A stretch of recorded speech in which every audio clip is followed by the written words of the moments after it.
こんにちは。こんにちは。今回はジャッジしなけりゃ即実現です。ジャッジ、判断することですよね。そうですね。実はこの判断をテーマにした動画はちょうど年に1回ぐらいやっている感じだったんですね。なので、今年も1回はやろうかなと。過去動画は、2つあります。はい。興味のある方は概要欄に URL を貼っておくので見てみてください。はい。で、ジャッジですよ。ここでちょっと整理したいことがあるんですね。何でしょはい。今回のジャッジは一言で言えば現実対策の一環なんですね。はい。イルルさん、潜在意識の法則は何でしょうか？潜在意識はそう思うからそうなる。これを恋愛に当てはめると、彼とラブラブと思うから彼とラブラブになるになります。はい。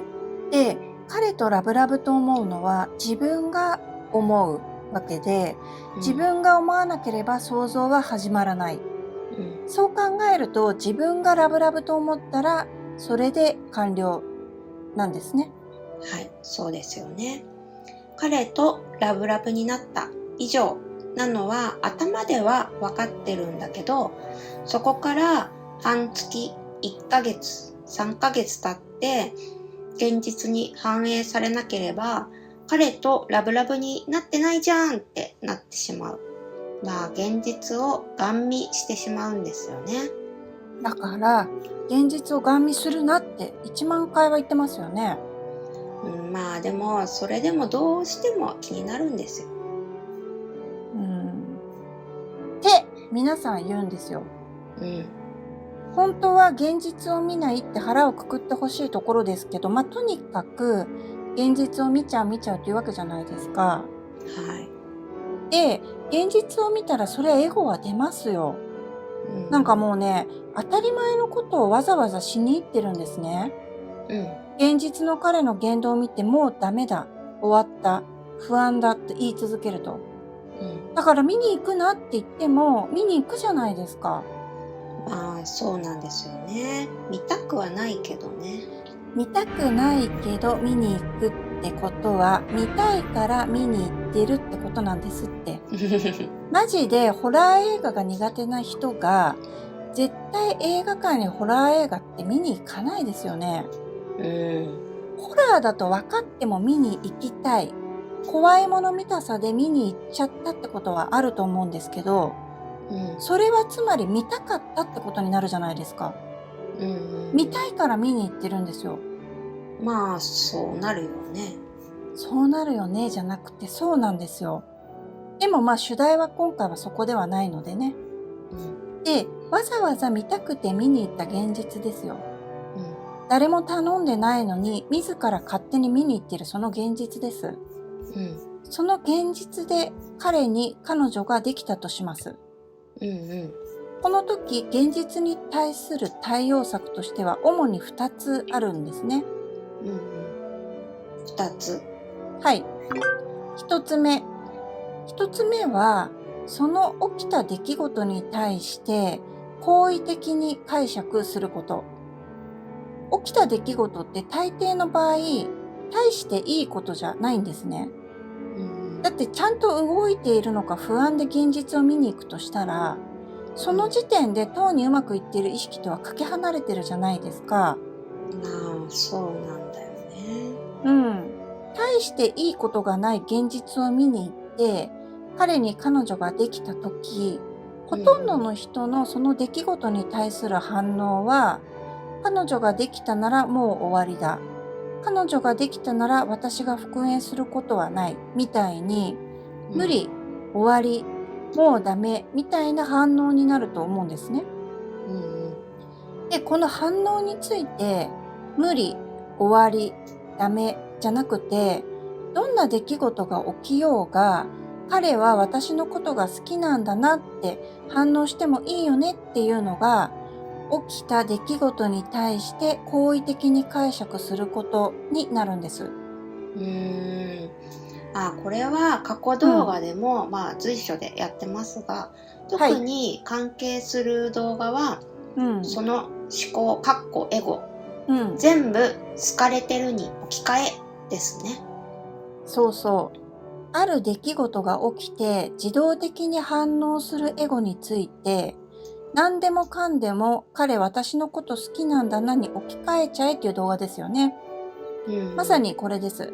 もう無理、ダメ、終わった、不安だ、しんどいとか言ってる暇があったら、もう無理、彼私のこと好きなんだな、ダメ、彼私のこと好きなんだな、終わった、彼私のこと好きなんだな、不安だ、彼私のこと好きなんだな、しんどい、彼私のこと好きなんだなと、こんな感じで自分にとって全部を好意的に解釈しちゃえばいいっていうやり方なんですけど、これが現実対策の一つ目になるんですね。はい。ある出来事が起きた時に自動反応しちゃうけど、それを全部都合よく解釈する。これが一つ目ですね。そうです。その思考、エゴ、全部好かれてるに置き換え。こちらは概要欄に URL を貼っておくので、興味のある人はぜひ見てみてください。はい。で、2つ目は？はい。2つ目が今回のジャッジしないです。つまり現実対策として1、今言ったある出来事が起きた時に反自動的に反応するエゴを好意的に解釈する。2、ある出来事が起きた時に反自動的に反応するエゴをいちいちジャッジしないとなるんです。いちいちジャッジしない。はい。さっきの例で言えば、現実見て彼女ができてしまいましたっていう出来事がありました。で、その時、反自動的にもう終わった、無理だ、ダメだ、不安だ、辛い、苦しいというエゴが出ました。はい。もう終わった、無理だ、ダメだ、不安だ、辛い、苦しいというエゴが湧き出た時、その一つ一つを傍観すると。ジャッジしない。無理だって言ってんな、ダメだって騒いでるな、不安だってギャーギャー言ってんな、みたいな感じ。判断を放棄する。なるほどね。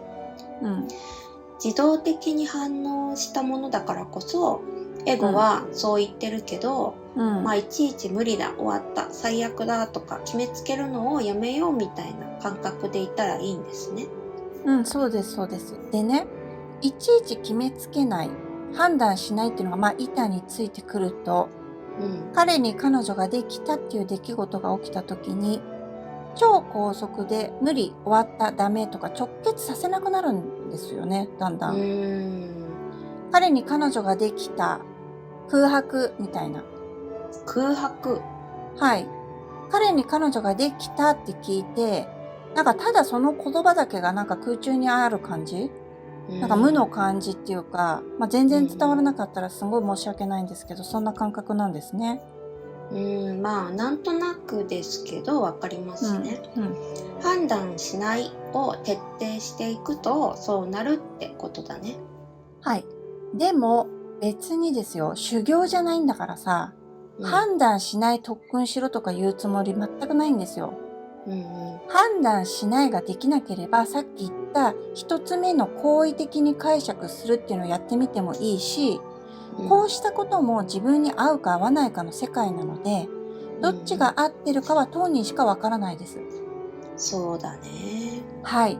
でも一つ言えるのは、どんな出来事があっても好意的に解釈するっていう一つ目のやつも、どんな出来事があっても判断しないっていう二つ目のやつも、どちらもただエゴと一体化して右往左往しながら、どうしよう、どうすればみたいなことやってる姿勢とは明らかに違うってことなんです。